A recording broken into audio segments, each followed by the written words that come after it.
السلام علیکم۔ امید کرتا ہوں کہ آپ سب خیریت سے ہوں گے۔ اقبال کی زندگی اور شخصیت کے حوالے سے، ان کے فن کے حوالے سے آج یہ ہماری چوتھی کلاس ہے۔ پچھلے 3 کلاسز میں نے اقبال کی جو بچپن کی زندگی تھی، اہم واقعات، اس پر میں نے ڈیٹیل کے ساتھ اس پر بحث کی تھی اور پوائنٹس آپ کے ساتھ شیئر کیے تھے۔ ہم پہنچے تھے پچھلے لیکچر میں اقبال کی جو لاہور کی زندگی ہے وہاں تک۔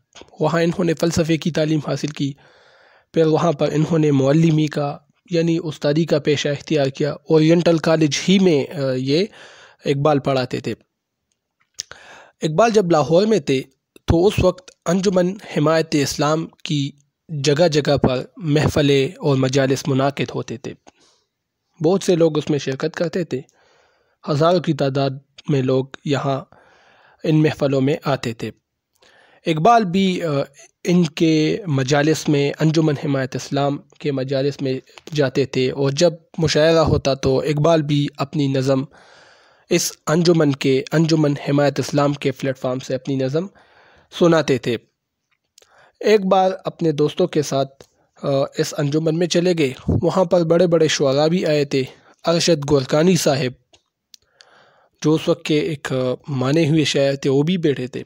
تو اقبال نے مشاعرے میں یہ شعر کہا کہ موتی سمجھ کے شان کریمی نے چن لیے، قطرے جو تھے میرے ار کے انفعال کے۔ یہ شعر اقبال نے کہا اس مشاعرے میں۔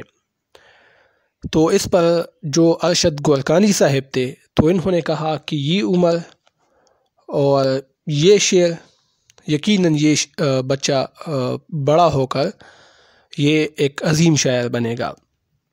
تو یہ جو شعر آپ اسکرین پر دیکھ رہے ہیں، اس کے حوالے سے یہ بھی مشہور ہے کہ یہ اقبال کا پہلا شعر ہے۔ حالانکہ اس سے پہلے اقبال نے شاعری کی ہے۔ بچپن کے زمانے میں کلامی موضوع اقبال کی زبان سے نکلتا تھا۔ موتی سمجھ کے شان کریمی نے چن لیے، قطرے جو تھے مرے ار کے انفعال کے، یعنی جو مجھ سے خطائیں ہوئی تو اس پر میں پھر پشیمان تھا۔ اللہ تعالیٰ کے سامنے میں نے توبہ کیا اور میرے آنکھوں سے جو آنسو نکل گئے۔ ار کے انفعال کہتے ہیں شرمندگی کے آنسو، یعنی جو گناہ میں نے کیا تھا اس پر میں شرمندہ ہوں، اللہ کے سامنے میں رویا، تو جو میرے آنسو نکل گئے، وہ جو قطرے تھے آنسو کے، وہ اللہ تعالیٰ کے دربار میں ان کی مثال وہ موتیوں کی طرح ہے۔ تو یہ اس شعر کی تشریح ہے۔ تو اقبال نے یہ شعر کہا اور ارشد گورکانی صاحب نے یہ پیشن گوئی کی کہ یہ بڑا شاعر بنے گا۔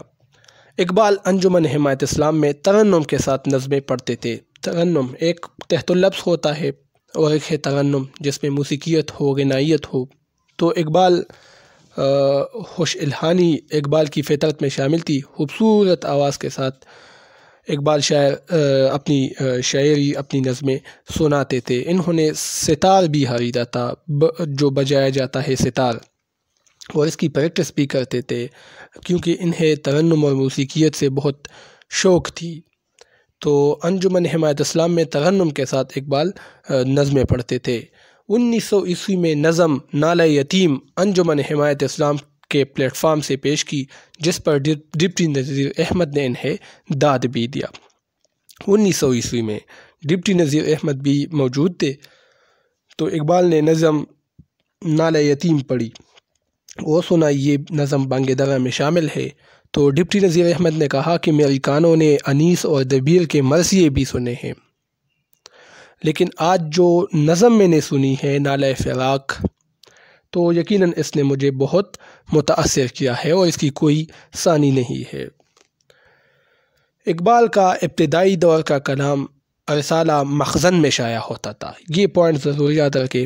رسالہ مخزن یہ ایک رسالہ تھا، اس کے مدیر شیخ عبدالقادر تھے۔ اس رسالے کی اشاعت ہندوستان کے بڑے بڑے شہروں میں ہوتی تھی۔